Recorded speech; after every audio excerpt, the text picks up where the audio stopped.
Copeuch Inversiones, el sitio donde todos pueden invertir, y Universidad Central, 40 años formando personas, presentan Al Pan Pan. En el Mostrador Podcast, debate y conversación para comenzar tu mañana. Al Pan Pan, con Mirna Schindler. Entrevistas con los actores de hoy. El Mostrador, el poder de la independencia.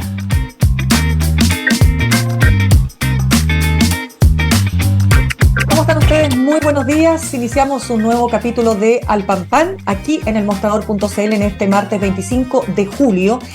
Y vamos a entrar de lleno a nuestro siguiente tema, que tiene que ver con lo que está pasando con la UDI, su retiro de la mesa de conversaciones con el gobierno para la reforma a las pensiones, algún parangón o no, algún vínculo o no con lo que ha pasado en España con el PP, con los errores que se señalan que se cometieron en campaña por parte del candidato Feijóo. Uno de ellos, fíjense, apunta precisamente a las pensiones, a los errores que él cometió en cuanto a la información que entrega sobre este tema y la acción de su partido respecto de haber subido las pensiones o haberlas actualizado según ETC, cuestión que dicen que no era correcta, que el Partido Popular no había hecho nada en tal sentido, y eso dicen algunos que le podría haber costado votos en un país donde hay más de 10 millones de pensionados. ¿Por qué pongo el caso de España? Porque quiero hacer el vínculo, por cierto, con lo que está pasando en Chile, y paso de inmediato a presentar a nuestro siguiente entrevistado, Gonzalo Müller, analista político y además director del Centro de Políticas Públicas de la Universidad del Desarrollo. Gonzalo, gracias por estar esta mañana con nosotros. No, buenos días, Mirna, un gusto estar contigo aquí en el Mostrador. Gracias. Gonzalo, lo primero te quiero preguntar, quiero saber, ¿cómo entendemos lo que está pasando en la UDI y esta decisión tan, digamos, determinante, ¿no?, de salirse de la mesa de conversaciones con el gobierno hasta que no saquen al ministro Giorgio Jackson del Ministerio de Desarrollo Social? Yo creo que primero hay que situar el contexto, ¿no? Generalmente estamos en un momento de mucha fricción gobierno-oposición, ¿no? No es el primer capítulo, ya venimos de algunas acusaciones constitucionales. O sea, hay un desencuentro profundo entre gobierno y oposición, de generación de desconfianza, de distancia, ¿no? En términos de lo que hay que hacer. Hay diferencias importantes, ¿no?, en cada una de las reformas, pero también en la forma, una forma un poco más polarizada de encontrarse gobierno y oposición. En este caso, ¿no?, si ahora vamos al hecho concreto, a lo último que se ha llevado esta decisión, yo creo que tiene que ver con una reacción del propio ministro Jackson, ¿no? Recordemos que a propósito no del escándalo de los convenios, sino que del robo del jueves pasado en su ministerio, el ministro Jackson a las 9 de la mañana instala la tesis de las sospechas, ¿no? Un robo sospechoso con intencionalidad política para dañarlo. Eso lo hace el ministro a las 9 de la mañana. Y obviamente que esos dardos apuntan, cuando el ministro dice que buscan dañarlo y hay un robo sospechoso, apuntan hacia la oposición. Tesis que es respaldada por la propia vocera del gobierno. La vocera del gobierno se hace eco de eso desde La Moneda, ¿no? Y repite que esto es un robo sospechoso, que sería muy lamentable que tuviera una intencionalidad política. Vuelven a darle un giro ahí. Solamente desde el Ministerio del Interior empiezan a corregir esa versión durante la tarde, ¿no? Primero el ministro González, después la ministra Toá, en términos de que esto era más un robo común, delincuencia común, mientras no se probara otra cosa. Y sobre todo una frase del subsecretario Monsalve, me parece que en ese minuto era ministro subrogante del Interior, que es: a la autoridad no le corresponde especular sobre la responsabilidad. Entonces eso genera en la oposición, y especialmente en la UDI, ¿no es cierto?, una molestia muy profunda con el ministro, que dice: ¿cómo un ministro cuestionado, mal evaluado, como el ministro Jackson, además es capaz de cometer el error de vincular un robo a su ministerio con una acción política de otro sector? Yo creo que eso es lo que genera un desencuentro, genera la carta, primero, de los diputados pidiendo su salida al presidente, que yo creo que una carta que en un sentido era correcta, comete un error, ¿no?, porque le atribuye una responsabilidad que no le corresponde a la política, ¿no?, que le corresponde a los tribunales, que es la de investigar la posible presencia de delito. Eso le corresponde siempre al Poder Judicial y a la Fiscalía. Pero instala en la lucha política este hecho de que cómo se tiene diálogo con un ministro que a todas luces pareciera estar más preocupado de defenderse permanentemente y está afectado al nivel de cometer errores como el de vincular el robo a su ministerio con un hecho político. Gonzalo, me gustaría que en este análisis, ¿no es cierto?, tratemos de separar, ¿verdad?, por cierto, lo que es la gestión, la performance del ministro de Desarrollo Social y todo lo que está vinculado, por supuesto, al caso Convenios, al ser él el fundador del partido Revolución Democrática, ¿no es cierto?, que está en el ojo del huracán.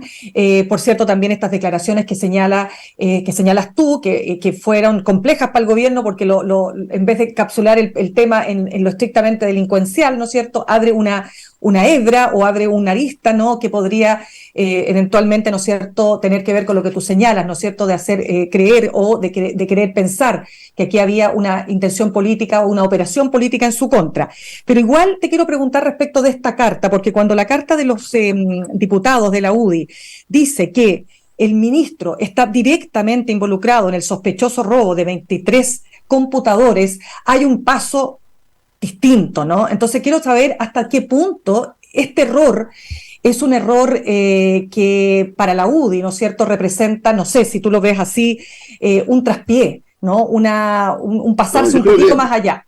Yo creo que, como han dicho los propios diputados, esa redacción es incorrecta, ¿no? Ellos mismos dicen que fue incorrecta, no reflejó bien, en términos de que lo que se está diciendo es que él es responsable de lo que ocurre en su ministerio, ¿no? No, lo otro le corresponde a los tribunales, ¿no? Le corresponde a la fiscalía, no le corresponde a ellos anticipar ni responsabilidad ni apuntar. Por eso digo que aquí hay un problema cuando la política se judicializa, claro.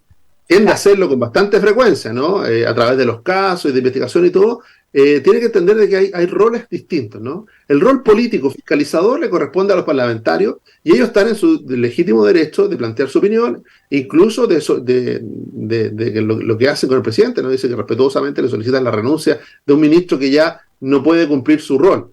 Ahora, distinto es lo que tengan que hacer. Ese error en la reacción, yo entiendo que es algo que no debiera haber ido nunca ahí y que de alguna manera distrae la atención de lo importante. Sí, Gonzalo, y lo último, también dice la carta que el ministro orquestó un esquema de defraudación a través de fundaciones políticas. Ahí también hay una acusación que tú tienes que tener argumentos de peso para poder probar que efectivamente él orquestó ese esquema. ¿Lo pones en el mismo nivel de la segunda acusación? Yo creo que lo mismo que digo, o sea, cuando se judicializan los casos, uno entiende que ya la responsabilidad de la investigación, de la determinación de la responsabilidad, de lo que tiene que ver con el ámbito penal, radica en la Fiscalía, en el Ministerio Público, en los tribunales. Y por lo tanto, creo yo que no le corresponde a la política en ningún caso, ¿no? Porque, o sea, un error. ¿Te parece un error esos dos aspectos? Por Dios que se hace seguido, Mirna, sí. Muchas veces cuando se toca que se juzga anticipadamente a las personas o se le atribuye responsabilidad, hemos visto en tantos casos hacia atrás. Pero le pasó a la UDI en el pasado. Es un error, sin duda. Lo que sí, sobre todo en lo político, es un error. ¿Por qué? Porque distrae el punto hacia un lugar equivocado. Porque es la responsabilidad, lo que le corresponde a los diputados, perseguir la responsabilidad política del ministro. La responsabilidad política respecto de su rol como ministro y de lo que ocurra en su ministerio, que es un ministerio que de alguna manera también está vinculado al mismo caso Convenio. Claro. No, yo te lo pregunto, Gonzalo, básicamente porque mucho se ha dicho en estos días que la UDI, que también fue víctima, ¿no?, de esa no presunción de inocencia cuando pasó el caso Spinac, por ejemplo, que se ha puesto en relevancia. Entonces, en un momento donde hubo acusaciones brutales contra sus máximos representantes, entre ellos Jovino Noboa. Entonces, de alguna manera se está cometiendo ese mismo error de cara también a un momento político tenso, complejo, que tiene que ver con posicionarse, ¿no es cierto?, frente, por ejemplo, al Partido Republicano, tomando en cuenta además que va a haber elecciones municipales el próximo año. Yo creo que la política siempre tiene etapas, ¿no? Fases distintas. Y sin duda, tradicionalmente además, ¿no?, el segundo año es el año más difícil de los gobiernos. Este es el segundo año de este gobierno. El año más difícil, ¿por qué? Porque el año donde se produce realmente ya se termina, se dice las lunas de miel, se asume la responsabilidad respecto de la gestión y también la oposición de alguna manera empieza a perfilarse en función del futuro ciclo electoral. Eso es así en todos los gobiernos. Ahora, en este gobierno eso se aceleró mucho, pero seguimos en el segundo año y por lo tanto, si uno dice, ¿qué tipo de fase es la que estamos viviendo en términos de gobierno-oposición?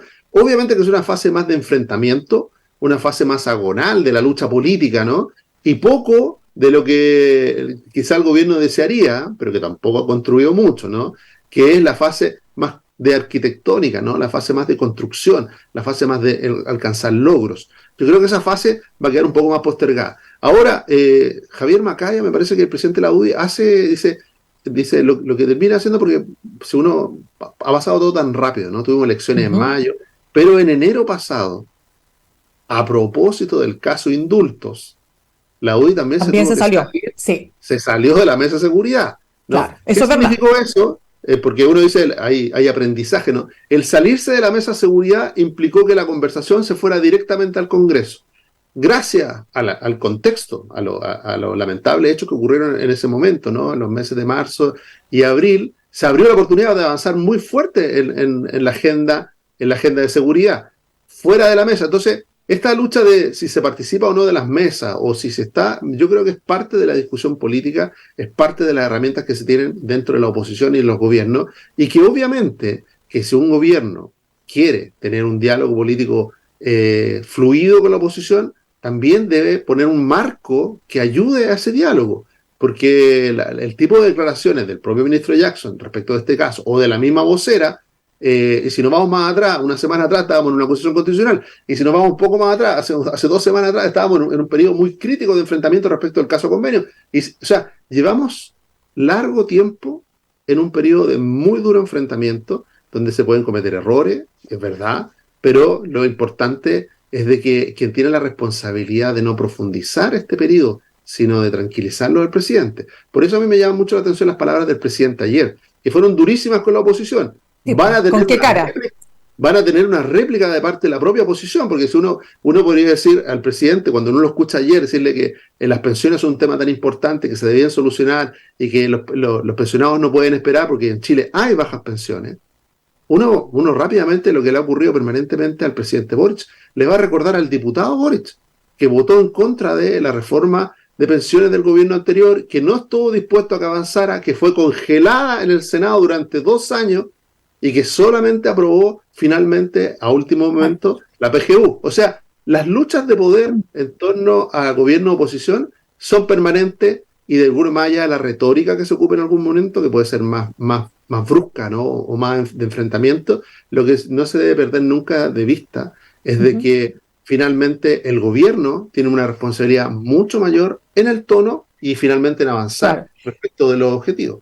Gonzalo, pero mira, tú mencionabas, claro, el caso de los indultos y cómo esto afectó que efectivamente la UDI se retirara, no solo la UDI, Chile Vamos se retirara de la mesa de conversaciones con el gobierno, pero es muy distinto cuando lo que está en juego tiene que ver con las pensiones, ¿no? Porque aquí se trata de una reforma que, como dices tú, efectivamente ha tenido una serie de tropiezos a lo largo de estos últimos 10 años, ¿no? En que no ha podido ver la luz. Entonces, ¿hasta qué punto, más allá de todas las consideraciones que tú planteas, esto no puede volverse un boomerang para la UDI, tomando en cuenta la importancia que tiene el poder avanzar en esta reforma y poder darle una solución a un montón de pensionados hoy día en Chile que están esperando, ¿no? Más allá de las peleas de derecha e izquierda, que por favor las pensiones se mejoren en Chile. Es que yo creo que la decisión, a diferencia quizás de otros gobiernos, la decisión de la oposición no es paralizar la reforma, es avanzar con ella en el Congreso. Lo que se termina es la mesa de diálogo instalada por la ministra, ¿no? Así como se terminó la mesa de seguridad, pero se avanzó con los proyectos de seguridad y de hecho se alcanzó un acuerdo macro en el propio Congreso, lo que también, de alguna manera, es llevar la política donde corresponde, ¿no? Al Congreso, al juego de las mayorías y también del gobierno oposición, pero en el Parlamento. Ahora, el gobierno, hace 2 semanas, había decidido que se votara inmediatamente la reforma.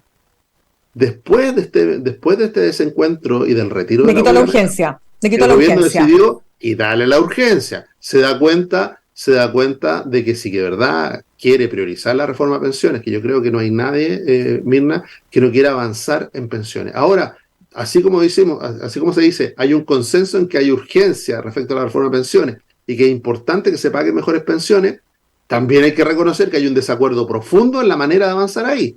O sea, hay 2 visiones muy contrapuestas. Si uno mira, el gobierno de alguna manera ha ido desarmando su propia reforma para ver en qué momento esa reforma logra algún consenso, y hasta ahora no es que la haya ido mal con la UDI, la ha ido mal con la oposición. Eso no cabe ninguna duda. y está en un desencuentro muy fuerte respecto de lo que los chilenos esperan de la reforma de pensiones. Entonces, Claro. Eso es lo que está ahí planteado sobre la mesa. Yo creo que en la medida en que se priorice lo común, donde se está de acuerdo, porque hay elementos donde hay acuerdo en pensiones, y se prioricen esos elementos, obviamente que esa reforma de pensiones va a avanzar. Hay un momento en que los gobiernos lo hacen, tienen que hacer sacrificios. Lo hizo el gobierno anterior, lo hizo también Michelle Bachelet, lo hizo Sebastián Piñera. En algún minuto dijeron, mira, yo quería hacer esta reforma, pero bueno, lo que estamos de acuerdo es la PGU, y la PGU fue un gran avance. Lo mismo respecto del pilar solidario y Michelle Bachelet, eso es lo que estábamos de acuerdo, se avanzó. Y esos son avances. Yo creo que un gobierno nunca puede renunciar a avanzar en pensiones o en cualquier reforma a riesgo de decir o se hace mi reforma o no se hace nada. Claro, pero no olvidemos, Gonzalo, que fue precisamente la reforma propuesta por el presidente Sebastián Piñera la que planteaba, claro, ha pasado mucha agua debajo del puente, todo lo que tú quieras, pero planteaba precisamente que este 6% adicional, 3 fuera a solidaridad y 3 a la cuenta individual, y hoy día eso, al menos desde Chile Vamos, ¿no es cierto?, se descarta como opción. Fíjate que cuando Gloria Hood en este programa dijo que ella estaba dispuesta a dar una parte de solidaridad de este 6%, vino inmediatamente una oleada de críticas de su propio sector, ¿te fijas? Entonces también ahí ha habido cierta incapacidad, ¿no es cierto?, para poder alcanzar un acuerdo que permita justamente reunir a todas las partes, ¿no?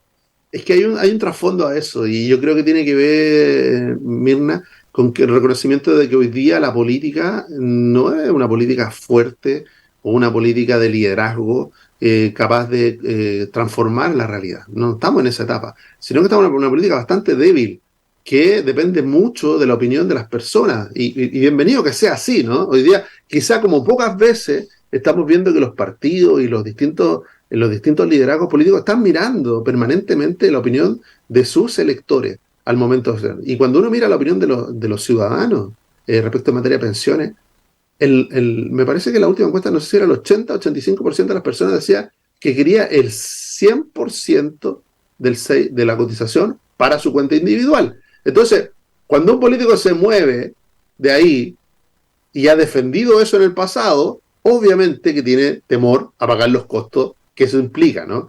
Pero, ahora, claro, se construye un acuerdo en eso, se construye con un ambiente, primero, muy distinto al actual.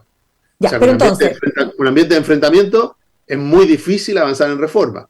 Entonces, pero ¿a por quién eso, perjudica más el ambiente de enfrentamiento? Al gobierno. Por eso creo yo que el presidente debiera entender de que él debe estar por encima del conflicto y decirle al que más le conviene que se avance en diálogo y se avance en reforma es al propio gobierno, y de alguna manera cambiar el clima que permita un diálogo sobre pensiones. Gonzalo, pero se ha producido también un hecho bien notorio, ¿no?, que la UDI efectivamente ha endurecido el tono, y respecto particularmente de Javier Macaya, que siempre tuvo una imagen y un estilo de liderazgo muy conciliador, muy de llegar a acuerdos, ¿no es cierto? Ese es el Macaya que todos recordamos, ¿no es cierto?, y sobre todo en la primera etapa del gobierno.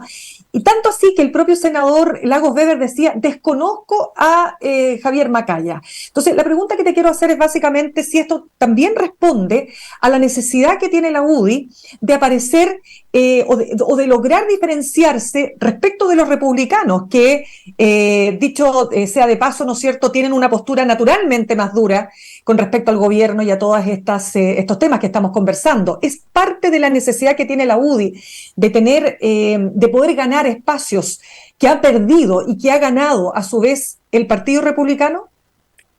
Yo creo que hay al menos dos dimensiones para evaluar eso, que es evidente, ¿no? Hay un endurecimiento respecto a la posición de la UDI, ¿no? Primero, tiene que ver con al interior de la UDI, especialmente, creo yo, en el liderazgo de Javier Macaya, hay un antes y un después del caso indulto, que significó una pérdida de confianza muy importante. ¿Por qué? Porque al mismo tiempo que se estaba conversando sobre una agenda de seguridad en común, de alguna manera la oposición se había sentado a la mesa en un tema que para el gobierno es muy complejo, donde se habían cometido muchos errores, donde el presidente estaba muy complicado y se le tendió una mano. Al mismo tiempo que se conversaba en esa mesa, el presidente establecía y preparaba los indultos, el caso de indultos, ¿no? Todo lo que significan los indultos, con el costo político no solo para el presidente, sino también para todos. Y eso es lo que terminó sepultando esa mesa. Eso generó una distancia natural, una distancia natural y una desconfianza que, creo yo, no ha sido reparada. No ha sido reparada, sino que al revés. Cuando uno mira desde el caso indulto, todo lo que vino hacia adelante fue profundizar el enfrentamiento gobierno-oposición y en el caso de la UDI, ¿no es cierto?, un rol opositor cada vez más nítido.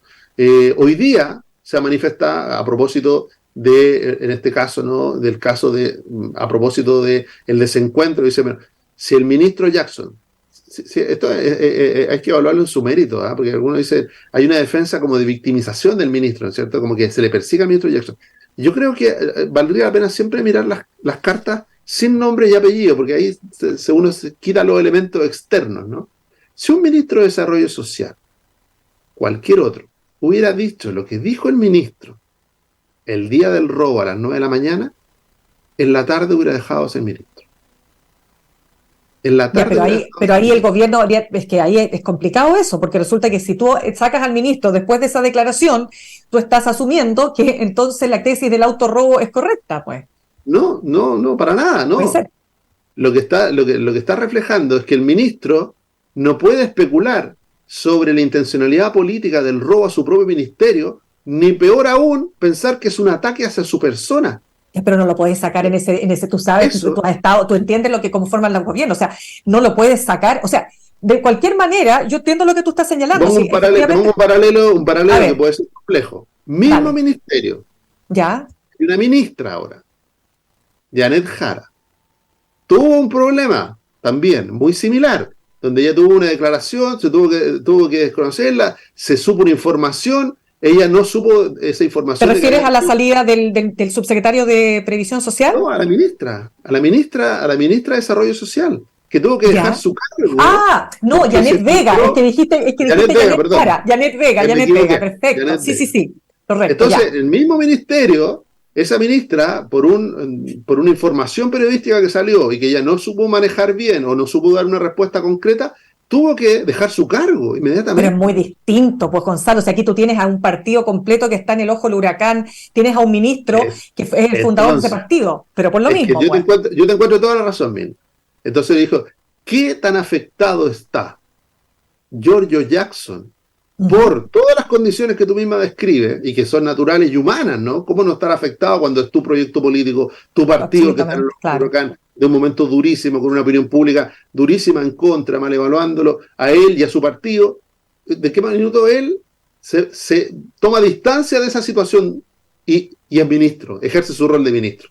Yo creo que el error que comete ese día en la mañana lo que refleja es que él está tan afectado por toda la situación que le impide ejercer correctamente su rol de ministro. Si le pregunta, Gonzalo, yo diría a estas alturas, si tú me preguntas a mí de lo que yo observo, de lo que leo, de lo que analizo, evidentemente que la figura de Giorgio Jackson se está convirtiendo en un problema cada vez mayor para el gobierno y la pregunta es saber cuándo el gobierno y el presidente va a decidir sacarlo. A estas alturas parece que eso es lo más claro y evidente.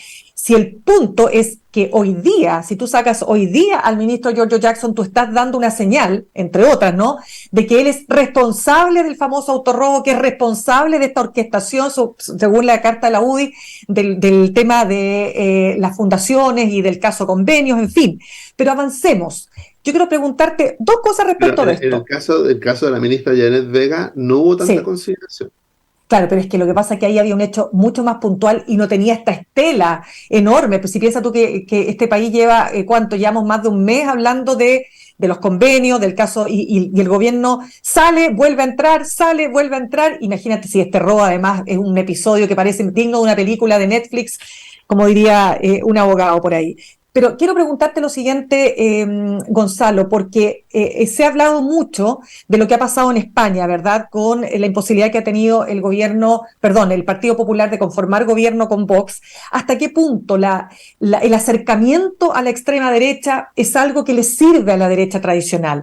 Volviendo a Chile, ¿hasta qué punto dirías tú que el ser más duros que los republicanos le va a significar un rédito positivo a la UDI, particularmente en las próximas elecciones municipales?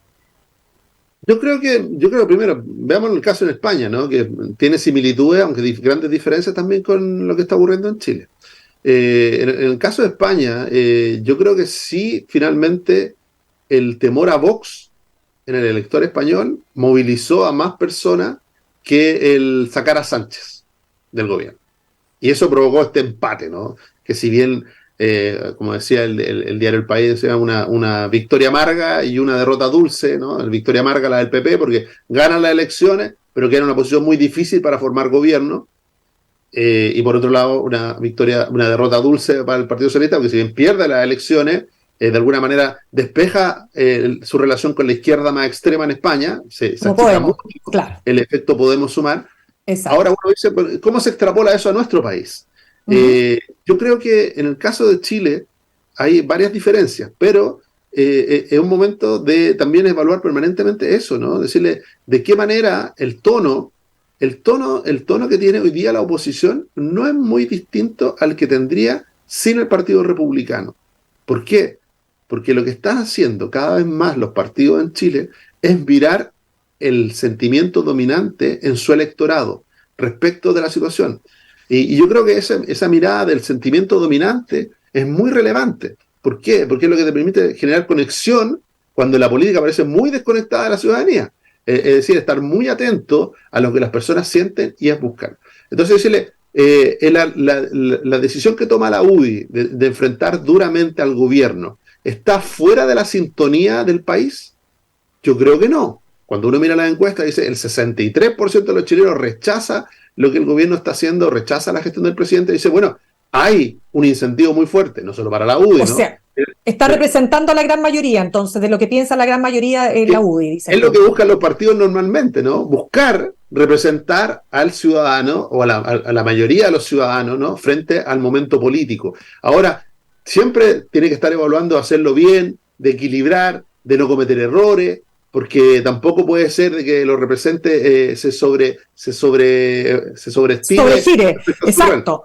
Así exacto, es. pero mira, Gonzalo, sí.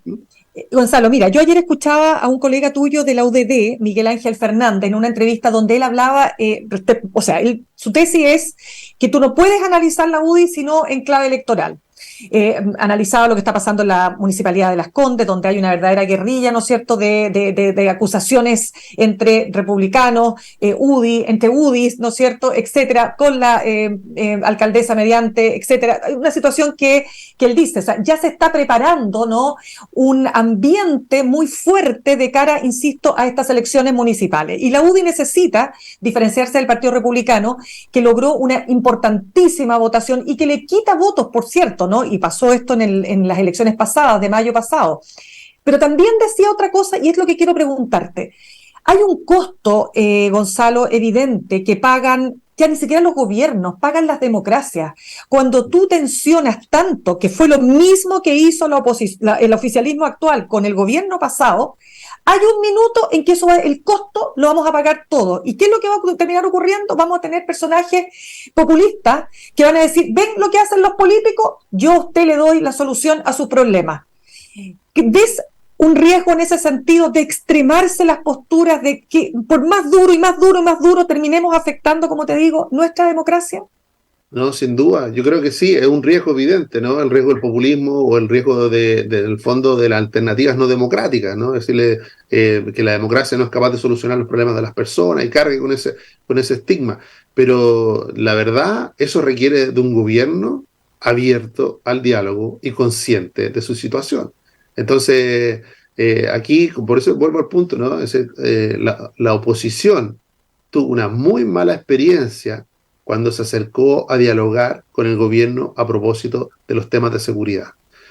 A pesar de eso, se volvió a sentar a la mesa de pensiones. En general, si tú miras que hubo una reunión, la salida de la oposición de ahí fue bastante, por decirlo así, desilusionante, porque en el fondo decíamos, el gobierno no logra entender cómo avanzar con esta reforma, ni tiene una propuesta concreta.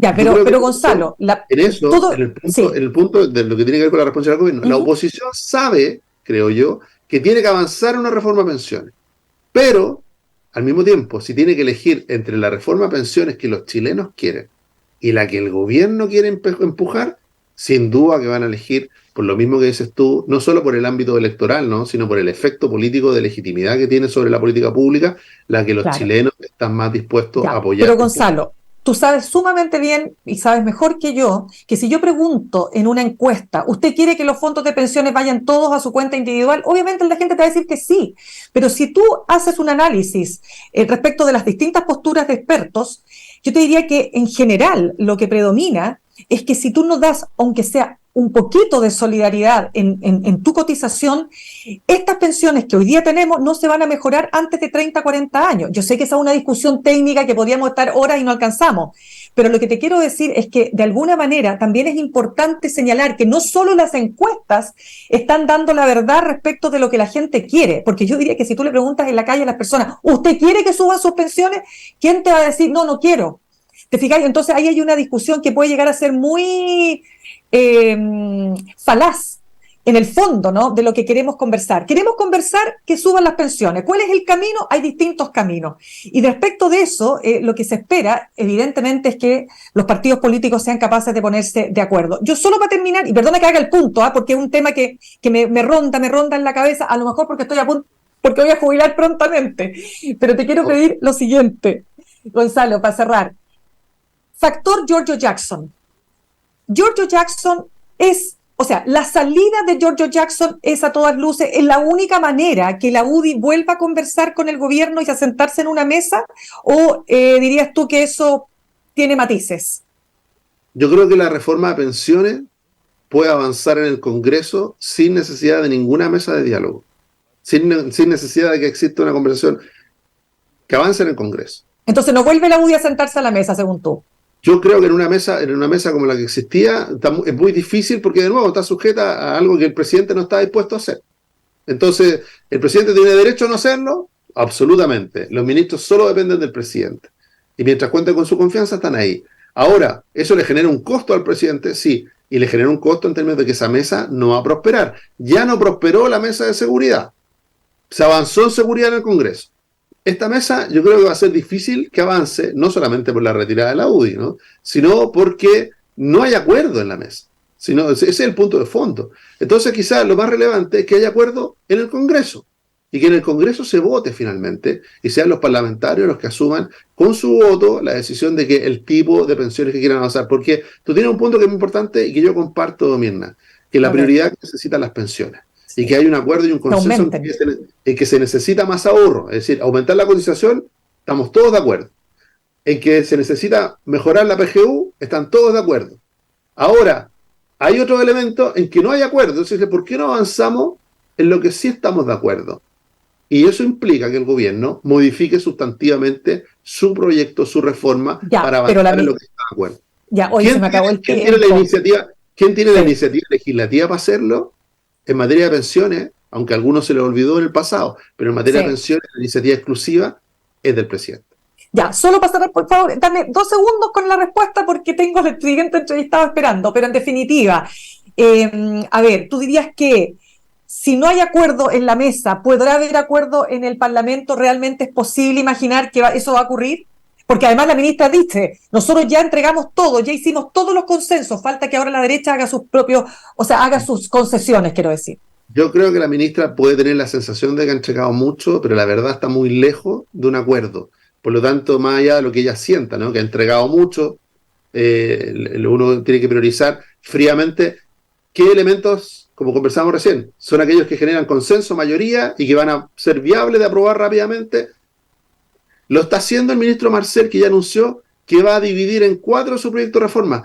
La flexibilidad, cuando hay discrepancia y enfrentamiento, la flexibilidad es una gran herramienta, porque permite apertura al diálogo. Yo creo que, en cambio, la obstinación de decir, esta es mi reforma, yo ya hice mis cambios, así que ahora les toca a usted aprobármela, no va a flotar, no va a avanzar. Yo creo que lo que tiene que hacer la ministra todavía, tiene que avanzar mucho más en los cambios hacia la reforma para poder ser viable hacia el futuro. Ya pues, Gonzalo, encantadísima de haberte tenido esta mañana y ojalá que nos podamos reunir en otra oportunidad con los temas de la actualidad. Muchas gracias, que estés lo mismo, que estés súper bien. Saludamos hasta ahora a nuestros auspiciadores. Copeuch Inversiones te ayuda a cumplir tus metas desde 1.500 pesos y con una comisión que se acomoda a tu bolsillo. 100% digital, fácil de usar, te acompaña y con el completo control de tus fondos. Copeuch.cl, el sitio donde todos pueden invertir. Y Universidad Central, 40 años formando personas. Ven a vivir la experiencia USEN para los que buscan avanzar. Posgrados USEN, acreditada y adscrita, gratuidad. Conoce más en posgradosusen.cl. La situación de las temperaturas que están asolando particularmente al hemisferio norte es demasiado urgente y demasiado dramática. Temperaturas que han llegado hasta los 52 grados en China, por ejemplo. Hacia dónde va el cambio climático. Estamos enfrentando de verdad los momentos más difíciles. Vamos a estar conversando al regreso de esta pausa con Paulina Aldunce, profesora de la Universidad de Chile, investigadora del Centro de Ciencias del Clima y la Resiliencia CR2 y autora líder del panel intergubernamental de expertos en cambio climático de Naciones Unidas. Ya regresamos. En instantes, una nueva